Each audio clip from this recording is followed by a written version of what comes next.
welcome to the... Hi guys, this is me, Duldalau, and I'm live in my living room in Waikiki. Just bought a condo 2 months ago. So we are here now, and I want to thank you all for being live. So cool to have you all. Mexico, hola. I'm going to Mexico in November. I'm going on a cruise. So I will be in Mexico in November. Isn't that neat? So I'm excited about that. That'll be pretty cool. And we are live on Instagram as well. Yay! So here we go. We're live on all the channels. Woohoo! Let me just get everything set up here a little bit. There we go. Almost. Got some stuff on this table. Okay, let's talk about what we're doing today.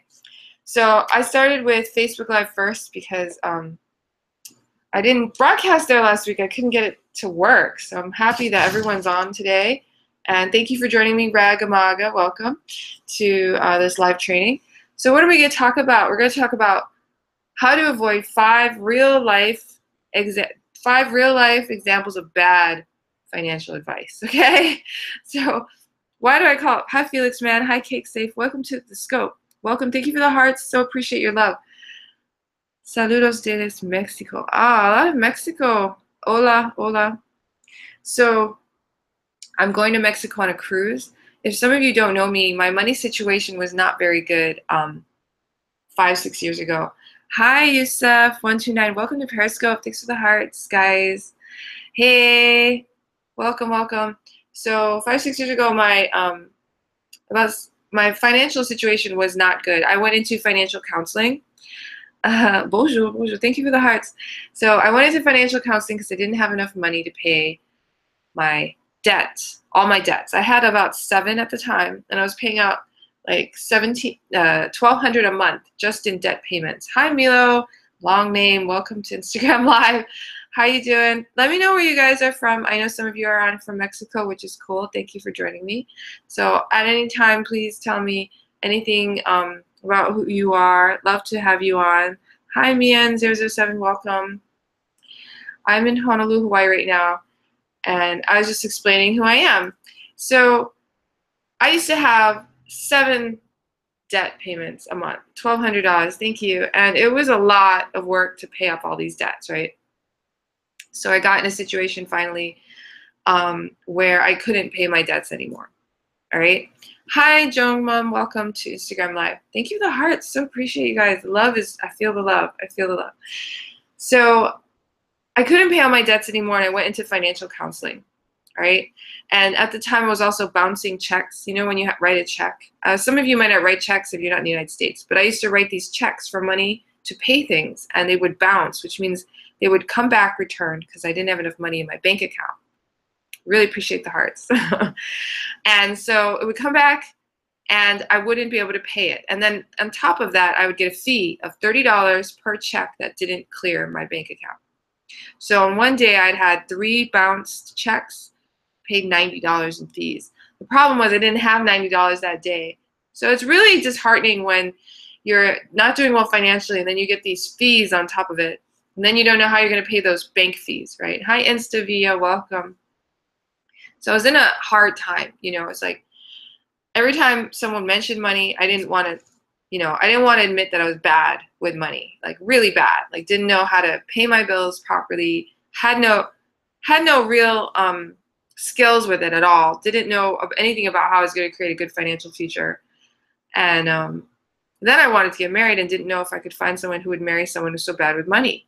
Went into financial counseling. I started learning and applying a lot of principles that I learned from people like Robert Kiyosaki, T. Harv Eker. I learned from other people who are financially free in their 30s. And they taught me what to do to create financial freedom in my life. And I really, really, really wanted to be financially free. You know, I wanted more time to read books. I like to read books. I'm a geek, okay? I wanted more time to exercise. I did an Ironman in 2011. That's a race where, hi Smitty for fun, welcome.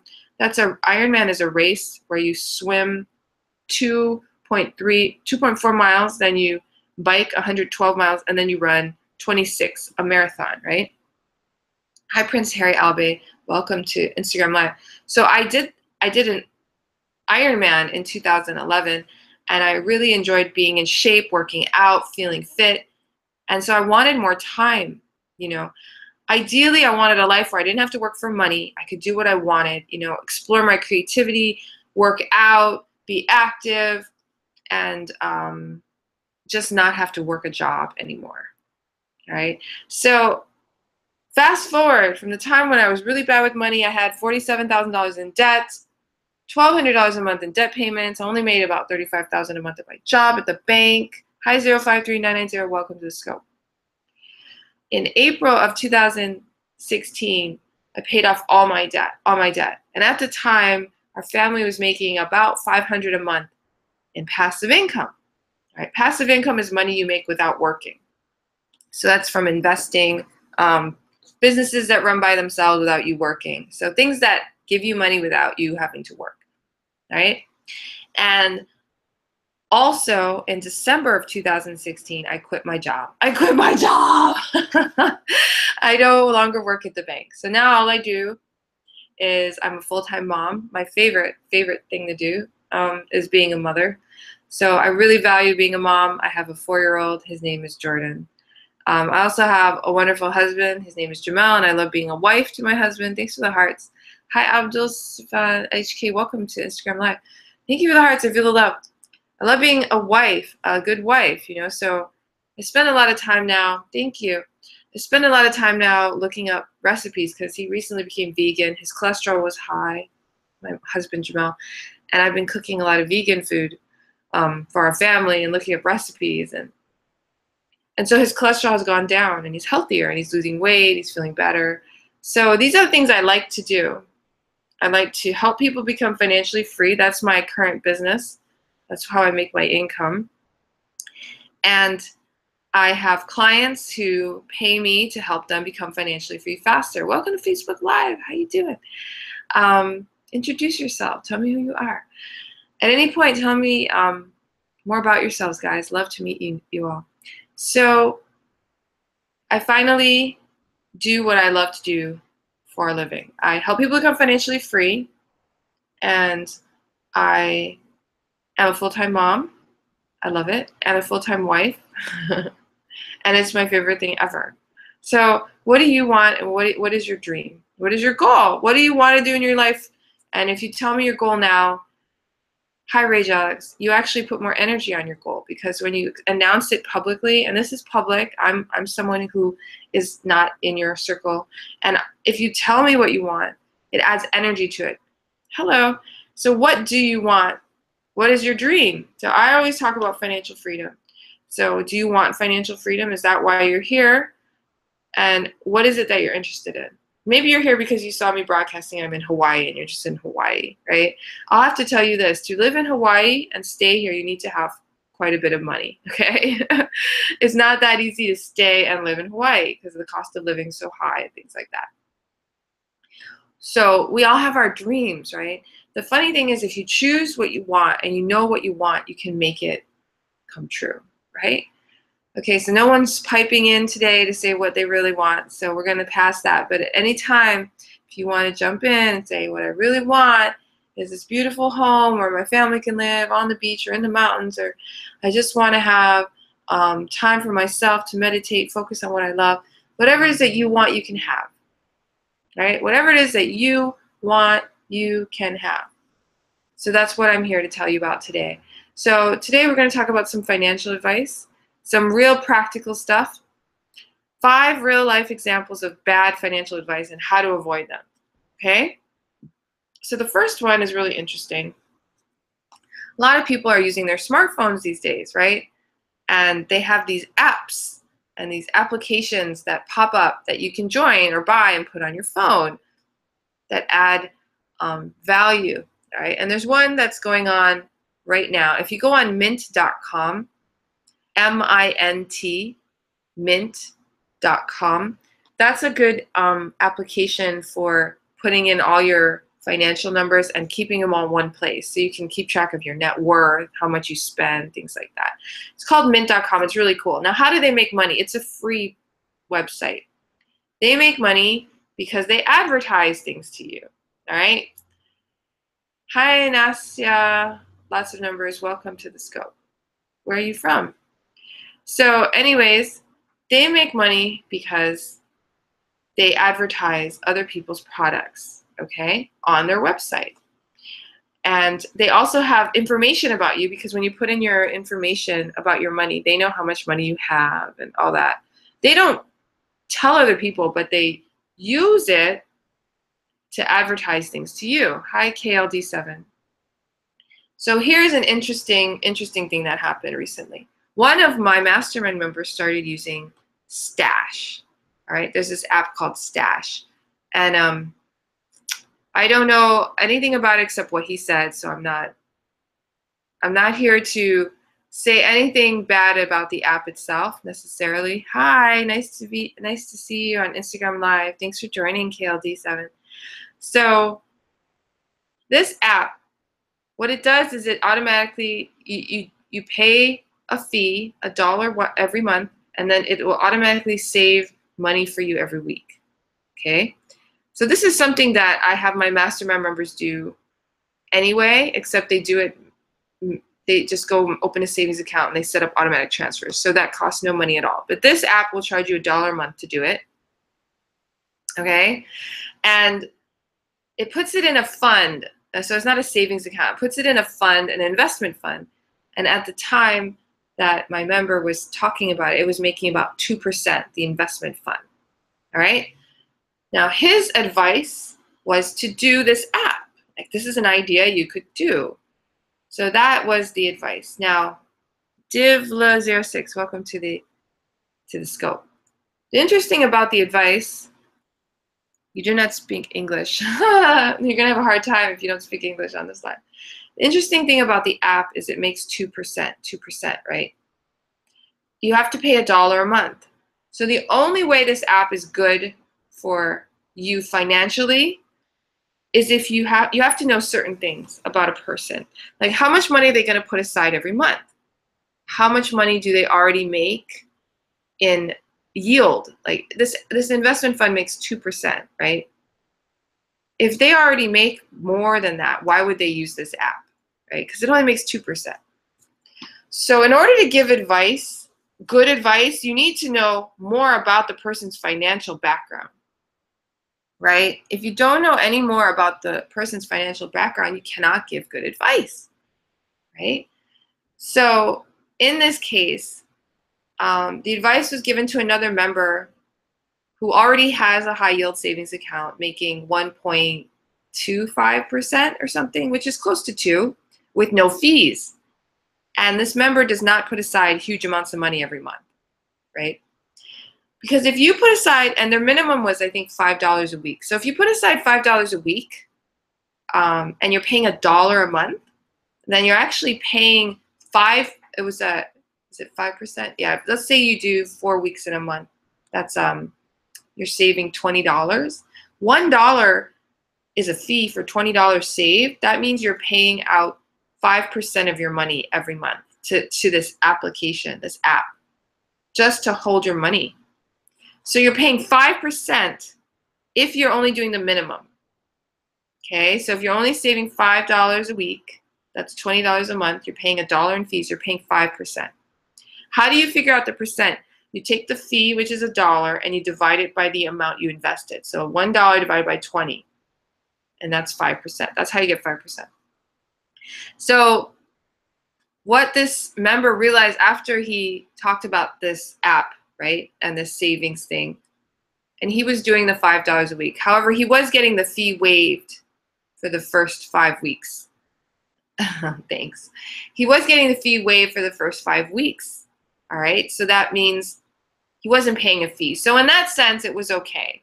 You know, he wasn't paying any fee. He was saving money at 2%. However, as soon as we did the math together and he realized if he was paying the fee, he would be paying 5%, and he's only making 2%, that means he's paying someone else 3% of his money every month, right? Which is a really bad thing to do. You don't want to be paying other people your money every month for no reason. Hi, UV. Welcome to the scope, right? And there was no reason to pay this app money every month, right? Now he wasn't. He had a free trial. But the only way to make it financial sense is if you put aside more money every month. And if you really needed to be in a fund that made 2%. Now 2% is really low. You can do a savings account that makes almost 2%. So I don't know if that's a good idea. So anyway, after my member gave that advice, he has since taken his money out of the app and he no longer uses it. So that's an example of real life that happened about a month ago now. I have someone on the Instagram who doesn't understand what I'm talking about because he doesn't know English. You have to know English to be on my lives, otherwise you won't understand. I talk about money a lot, and money is not, you definitely need to know English. So anyways, that's first example. Now people do this all the time. They will see you, they'll talk to you, they're doing something in their life they think is cool or they've heard about, and they'll tell you about it, you know? And it may or may not be good financial advice because it might not be good for them. They might be doing something and it's not good for them, right? And they don't even know. So when I did the numbers, when I took a calculator and I took $1 and divided it by $20 and showed him, hi Alex Severe, welcome to the Scope, thanks for joining. When I showed him that he was actually losing 3% of his money a month if he was paying the fee, then he took all his money out. He realized it was a bad idea, but he had already given that advice to someone else, right? Hi. So lesson learned, if you hear advice from someone else about finances and money, you have to understand they don't know anything about your money situation. They might know something about it and still give you bad advice because they don't know how to handle their own money situation, all right?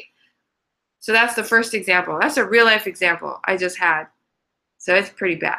But it's not bad. It was a good example, actually. I really am glad my member brought it up because if he hadn't have said anything, I never would have done the math to show him what was happening with his choice.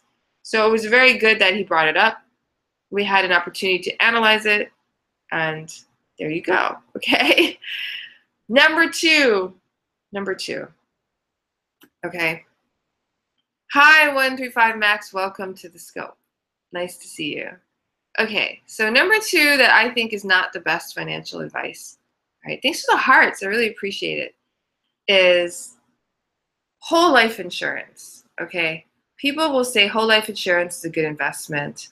Not everyone will say that. Mostly life insurance agents will say that. Trendy for Men 11, welcome to the Scope. Thanks for joining. Now, where you get your advice from is really important.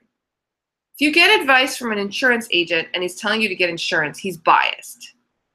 Or her, if she is telling you. The reason they're biased is because they're selling you life insurance. That's what they do for a living. And they make a commission when you buy life insurance from them. All right?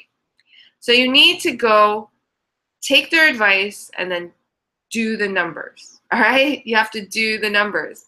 So if you think whole life insurance is a good investment, that's fine, but you have to do the numbers compared to what? Again, whenever you get a financial advice, you have to find out more about the person's personal situation. Hi, Miami Chuck.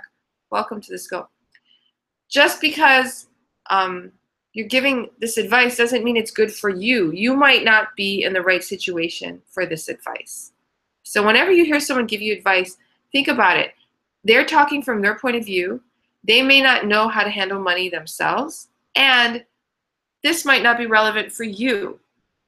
So whole life insurance, let's talk about that, okay? So I've had a lot of advice about whole life insurance from life insurance advisors that it's good advice, that it's good investment. Now I've talked to a lot of investment advisors who said, no, it's not a good investment. And they gave me a certain tool to analyze it, right?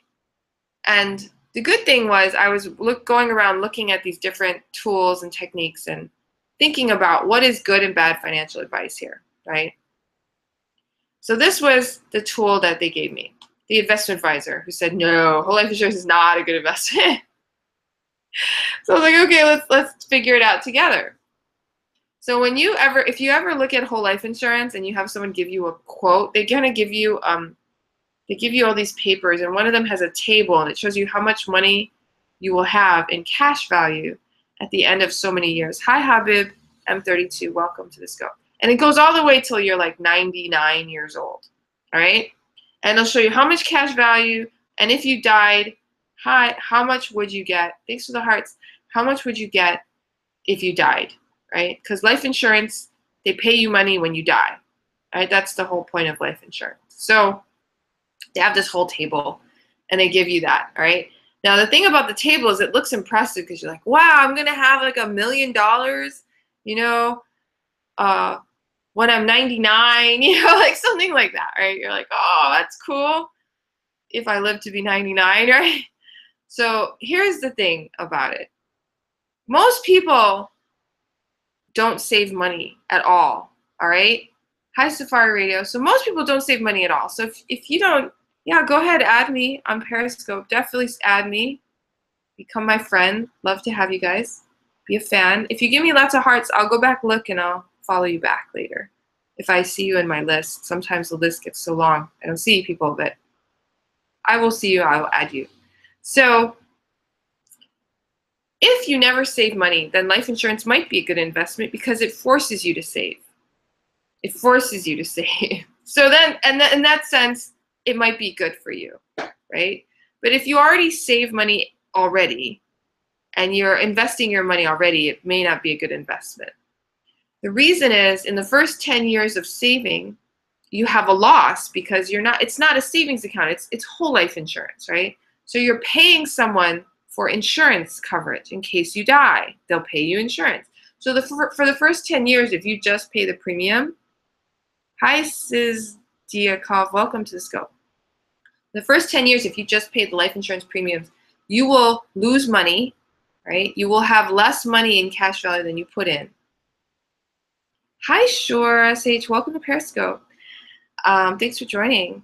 And so if you put in money, the premium for the whole life insurance for 10 years, you will actually lose money until year 10 or 11 when you finally break even.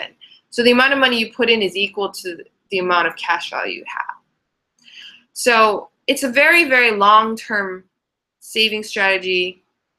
I think the base rate is 4 or 5%, which is better than a savings account rate now, but who knows what savings accounts will be in the future, all right?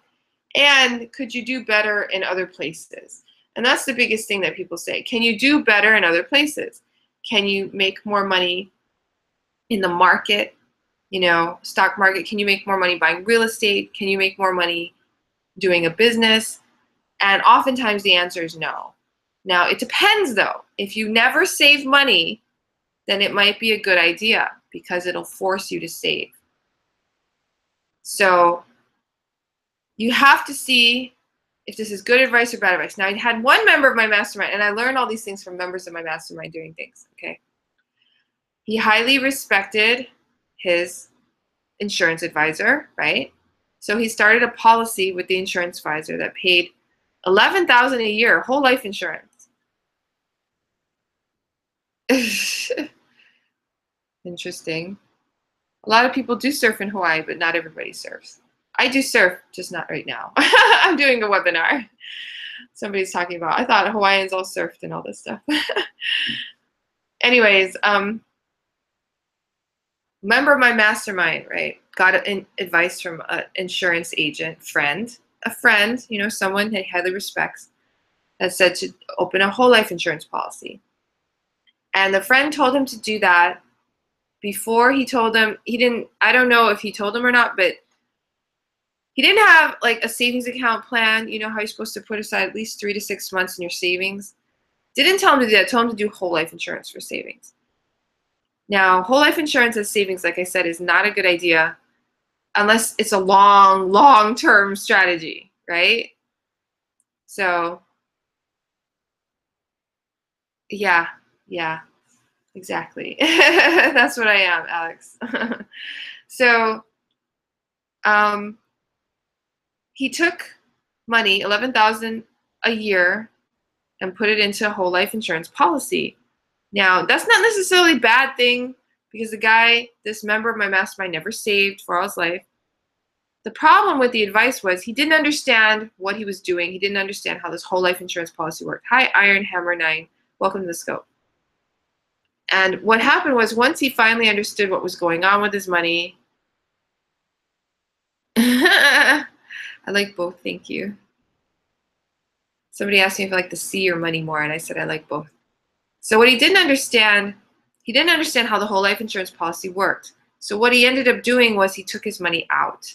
And if you put money in and you take it out within the first year or two, you lose money. So my mastermind member ended up losing about $9,000-$10,000 of money because he put it in a whole life policy and then he took it out. So in the end, that was bad advice for my mastermind member because he ended up losing $10,000, maybe even $11,000, which is a lot of money. That's a big hit, right? It's a lot of money to lose. And so that was bad financial advice because the mastermind member did not understand what the implications were of creating that whole life insurance policy, right? It's a long-term investment. You got to pretend it's not there anymore. You don't see it. Hi, Manchester Money Saver, welcome. Now the agent, I don't think he meant to give bad advice because he himself puts a lot of money in whole life insurance. So he believes in it. He puts his money in it. He doesn't take it out early. So what do we think about cryptocurrency? I have no thoughts about it right now. Thanks. But so he ended up losing money. Now, bad advice, bad financial advice, when you do things and you lose money, that's pretty bad advice, right? So you have to really understand what you're doing with your money, where it's going. So to solve that problem, all my mastermind member had to know was what he was doing with his money.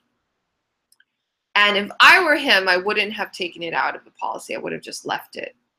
Because you already started it. You know, you're going to lose your money. You might as well leave it there. Cool. Bitcoin is going up in value a lot, so it's not a bad investment, seems like. Hello.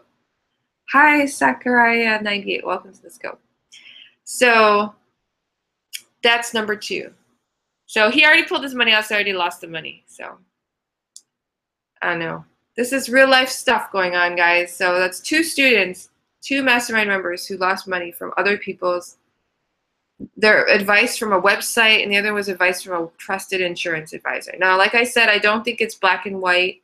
I don't think the insurance advisor was purposely being malicious, but the mastermind member does not understand the implications of pulling their money out and how much money they lost. And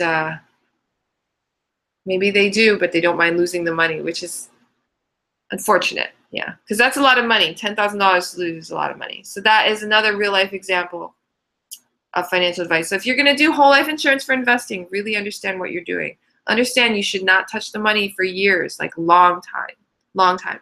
And I highly recommend you only do it if you need the insurance, right? Like I have whole life insurance myself, and I got it when my son was going to be born, right? I was pregnant. I was going to give birth. Or I just gave birth, and that's when I got whole life insurance because I have a child. And I thought, I'm going to have insurance, and I will see how this whole life insurance thing works. And I didn't know if it was good or bad investment. I just decided to see. So I kind of got a policy, and it's a long-term thing, just saying. If you pull out early, you lose your money. So I still have that policy. I'm not going to pull out and lose money. Hi, Alzia, 1975. All right, but that's number 2. Most wealthy people use insurance because it's insurance. They use it because of the insurance part of it, not necessarily the cash value, okay? That's what most wealthy people I know do with whole life insurance, all right? Now, it doesn't mean it's good or bad for you. You have to look at your financial situation, but that's number 2, right? Number 3, buy a house. It's a great investment. Have you heard that advice? Oh my gosh, people give that advice all the time. That is not always a good idea, all right? It's not always a good idea. And we did buy a condo. My name's May, thanks. It's on my profile. Swipe to the right, you'll see my name. May Doldala, nice to meet you. I have someone on my Periscope asking me my name. I jumped on late. So when is it a good idea and when is it a bad idea to buy your own house or your own condo, right? Cab Marco, welcome to the Instagram Live. Right now I'm in a condo. that we bought. My husband and I bought this condo. We bought it 2 months ago. Nice to meet you. And this condo, was it a good buy? Was it not a good buy? I've been talking to my members about this a lot. We didn't buy this condo as an investment. We bought this condo because we wanted to make sure we had somewhere to live in Hawaii. And we didn't get kicked out of a rental and had nowhere to go. Hi, Vivian, welcome to the Scope. So that's why we bought this condo. Right? It's not because it's a good investment, right? And we didn't use any of our investment money that was making us income, passive income. We didn't use any of that to buy this condo because our investment income makes, about 8% roughly. I live here. I live in Hawaii. Hi, Aura1979. Welcome to the Scope. So how do you know if buying a condo or a house is a good investment or not? People will all tell you it's a good investment. When I tell people I bought a condo, they all say, congratulations, congratulations. Like it's a wonderful thing. Hi, Russia. Wow, Russia's on. Welcome. Nice to see you. Thanks for joining. So you have to understand your financial situation, the financial situation of the person giving you the advice. Hi, Azrael13. And then you have to analyze that and make a decision. So when is it a good idea and when is it not a good idea to buy a place? The first thing is when we bought this condo, we made it so that our mortgage, we had to borrow money from a bank to buy this condo. And we made it so that our mortgage and our maintenance fees and all the costs, the taxes, everything was about the same as if we were paying rent. Okay, so it's about the same. Hi, FZ25, welcome. So because it's about the same, our living expenses is about the same, right? So it doesn't increase, it stays the same. So in that sense, we're keeping our expenses the same, all right? That's the first thing. And then the second thing was we moved our money from our retirement accounts into this down payment of this house, this condo. That's where we got the money from.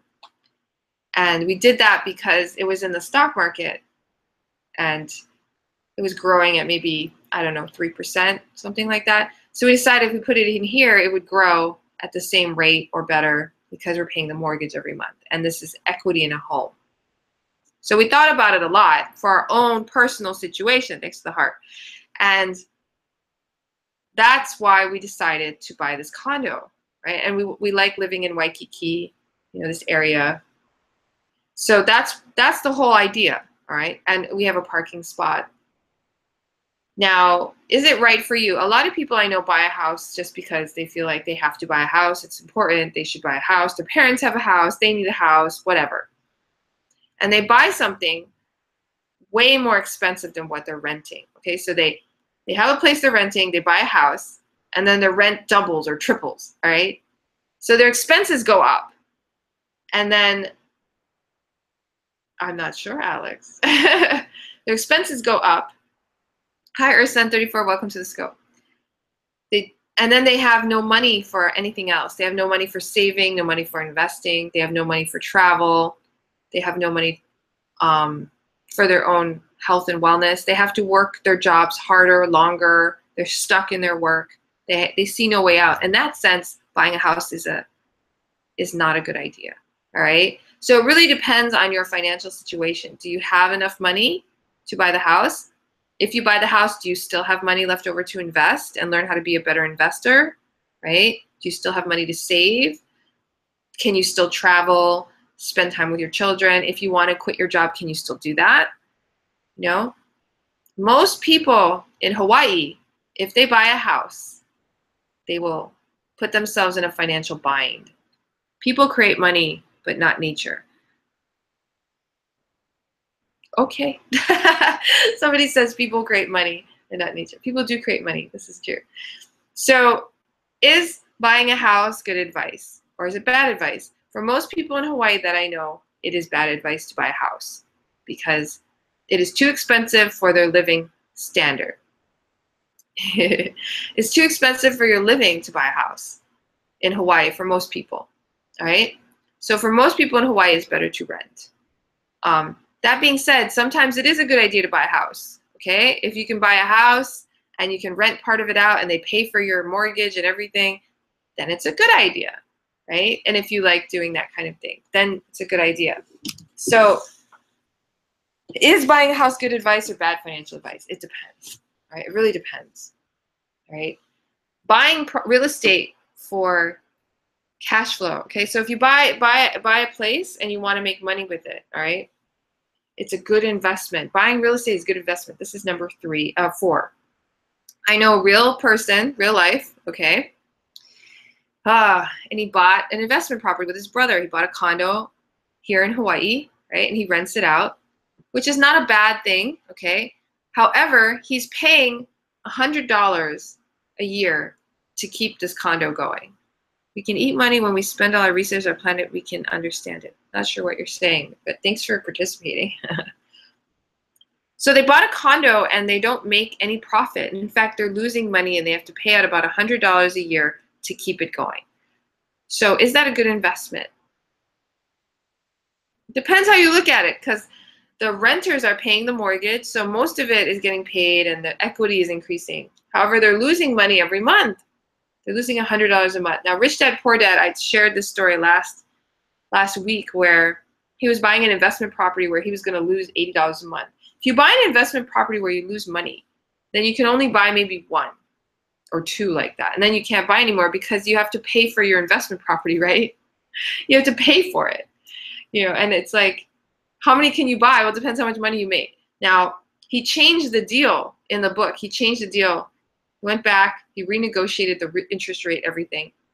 He made it so that he made $80 a month instead. Hi, S23S, welcome to the scope. He changed the deal so he was making money.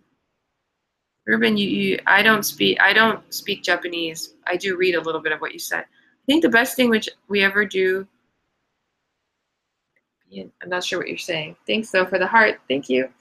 So if you have an investment property where you're making money, even if it's a little bit, $10 a month, $80 a month, then you can buy as many as you can find, right? Because you can afford them because you're not spending money. So in the Rich Dad Poor Dad book, he says if you're going to invest, if you're going to borrow money and take on risk, like a mortgage, to buy a property for investment, then you should get paid. You shouldn't be paying for the investment. You should get paid, right? So is getting an investment property where you lose money every month a good investment? According to Rich Dad Poor Dad, it is not a good investment. So it depends on your situation. But if you're paying money every month, you cannot get more of them, right? If you're making money every month, then you can get more of them. Yeah, you can buy more properties. If you're making $10 a month, $1,000 a month, you can buy more, right? Because as you get more, you become wealthier, right? So a lot of people will tell you that advice. They'll say it's okay to buy a property as an investment. Yes, I have seen the movie Matrix. It's okay to buy money for an investment and lose money. They will tell you that. Bankers will tell you that because if you get a mortgage loan from them, they will get money from you, right? Real estate agents will tell you that because if you buy a property with them, they get a commission. And they might personally believe that, right? It might not just be because they're making money. It might be because they personally believe it's true, right? Maybe they have properties that lose money. Who knows? And that's why they work a job for a living. They're a real estate agent or they're a banker because they have to pay the bills. They have to pay for this investment that loses them money. Maybe they do personally do that. Is that good? Does that make financial sense? And to me, it's like, no, right? So someone's talking about money being in a matrix, not in a real world. Hi, Algini Yanis, welcome to the scope. So then you have to really decide for yourself. If I do this investment, does it make sense? If I do this investment, am I making money? If I take on so much risk, what do I get, right? So really think about it. So buying a property where you lose money every month just because you're getting equity and the property value will go up one day maybe. Hi, Kamsomo. Welcome to the scope. Where are you from? Let me know your name. So this kind of advice is not necessarily good advice. You have to really think about your own financial situation. And is it good to take an investment where you're losing money? Usually the answer is no. Why would you lose money? You're investing to make money, not lose money, right? Unless you somehow know the equity will increase in a certain amount of time, you're going to sell it. It's not a good investment, right? Okay, that's number 4. All right, number 5, real life advice people give that is not the best financial advice. All right, go to college, get a job, and stay there. Robert, so college, oh my gosh, college. So interesting, right? People say go to college because it's good because you'll make more money when you graduate. That it depends, right? Again, it depends. Now, if your life passion, if you're passionate about something, like you really want to be a doctor, you know, you want to do it, then yes, going to college is probably a good idea because you need to go to college to become a doctor, right? Depends on what kind of doctor. But if you're going to be a certain type of doctor that requires college, then yes, go to. Okay, so that makes sense. But if you're going to college just because you want to make more money, then really think about it. All right. How much does a college cost? How much does the education cost? Because if you're only going to make money, you really have to think about how much money you're spending, right? I know a lot of people who go to college and they come out with such huge debt that they're paying it off almost for the rest of their lives. They're paying for the rest of their lives, their debt. And that has interest on it. In the end, did it make them money? It's really hard to say because they're stuck in a job where they're at, where they can't leave because they have to pay this debt off. And you cannot get forgiven. In the United States, student loans are not forgiven. Hi, Din Sirek, welcome to the scope. Most jobs, if you get a job and you work there, and if you graduate from high school, start from the bottom, it's no big deal because everyone expects you to start from the bottom, right? Work your way up. Work experience gets you more jobs and more money than an education at college, right? People want people who are experienced, know what they're doing, right? Hi, YTTTFGH, welcome to Scope. Now, it depends, of course, on your field and what you're doing. But in general, experience and being able to do the job is more important than a degree because you may have a college degree and not be able to know anything. And then what is an employer going to do with you? Nothing, right? Now, if you know what you're doing, they will pay you. And if you start early, instead of going to college and working, sometimes that's more financially important and sound because sometimes your employer will actually help you pay for your education. So you don't have to pay for it yourself. You could work and get your education at the same time. Not get into student debt and then have more choices and more work experience. Create money when you're younger and start investing it earlier, then you get more money. If that makes sense. Someone's asking me how old I am. I'm 41. How old are you? Anyways, that's it for today. Those are the 5 real life examples of bad advice that I've heard people give people all the time. Really understand what you're doing with your money. If you're going to college just to create more money in your life, you really have to think about how much money are you paying. If you took the money you're paying and put it in an investment account, would you make more than if you went to college? Really think about that. I'm being completely serious. You don't have to go to college to get an education, right? You can educate yourself on the job. You can educate yourself by reading books, going to seminars. You don't necessarily have to go to college to get an education. Have a great day, guys. Thanks for being a follower fan. If you are in Periscope, swipe to the right, follow me. My name is May Duldalau, and go to my blog, yesfinanciallyfree.com. It has a place on the right side where you put your name and your email. You get on my email list, and every time I do these webinars, I will let you know. And I really enjoy doing these every Wednesday, helping others learn about money, financial advice, and learning to become financially free. So if you're not learning how to do that right now, learning how to make passive income, learning how to generate more money in your life, then really think about what can you do to improve that. If you need my help, then just go to yesfinanciallyfree.com, join my email list, email me, tell me you want to meet me. If you're on Facebook, go to, hi Usman888, welcome. Thanks for the hearts, guys. If you're on Facebook, then go to financefreedommastermind.com and you can fill out the application to have a free phone interview with me to see if I can help you become financially free as well. And the cool thing about having someone being a part of a mastermind is you learn from everyone in the mastermind. You get energy from the mastermind, and you can create real results in your life that you couldn't before. Hi, Gold Diamond Awareness Music. Welcome to the scope, to the Instagram Live. Okay, thanks all for joining, and thank you Instagram, thank you Facebook, and thank you YouTube Live and blog followers. I will see you again next week. Aloha.